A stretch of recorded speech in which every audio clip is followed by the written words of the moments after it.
Assalamu alaikum, dear viewers. You all are welcome to my channel. আজকে আমরা most common phrases and idioms এ পর্যায়ে দুটি phrase শিখব। একটা হলো রেড টেপ।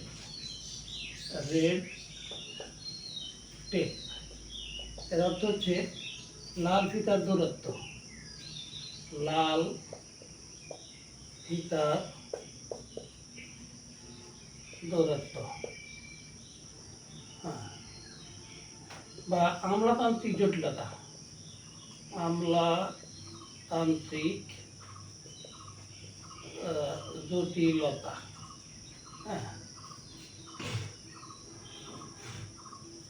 অফিসে বাধা, অফিস সংক্রান্ত বাধা। রেড ট্যাপ যেমন যদি বলা হয় যে এই আমলাতান্ত্রিক জটিলতা দূর করতে অনেক সময় লাগবে, তাহলে আমরা বা এরকম যদি বলা লাল ফিতার দূরত্ব অতিক্রম করতে অনেক সময় লাগবে বা অফিসের বাধা অতিক্রম করতে অনেক সময় লাগবে, তাহলে আমরা লিখব ইট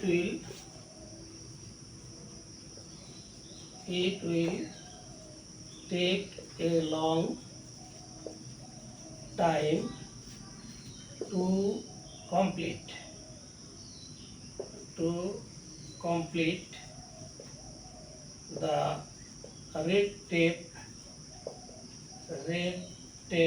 formalities.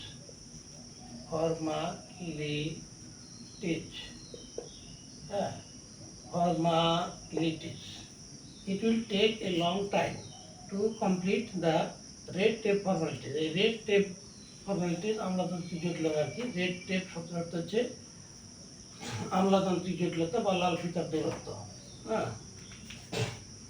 তো এখানে it will take a long time to complete the red tape formalities. অফিসের লাল ফিতার দূরত্ব অতিক্রম করতে অনেক সময় লাগবে। এই যে রেড টেপ কথা অর্থ হচ্ছে আমলাতান্ত্রিক জটিলতা বা লাল ফিতার দূরত্ব। আচ্ছা,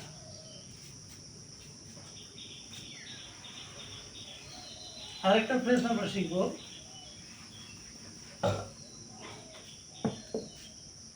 সেটা হলো সেফ অ্যান্ড সাউন্ড। এটার অর্থ হচ্ছে নিরাপদে। যদি বলা হয় যে আমরা সকলে নিরাপদে বাড়ি ফিরলাম, তাহলে আমরা লিখব we all return home safe and sound. We all returned home safe and sound. আমরা সকলে নিরাপদে বাড়ি ফিরেছিলাম। সেফ অ্যান্ড সাউন্ড হচ্ছে নিরাপদে। সেফ অ্যান্ড সাউন্ড হচ্ছে নিরাপদে। We all return home safe and sound. এই সেফ অ্যান্ড সাউন্ড হচ্ছে নিরাপদে। আজকে এ পর্যন্তই, আবার দেখা হবে ইনশাল্লাহ। Thank you all. আল্লাহ হাফিজ।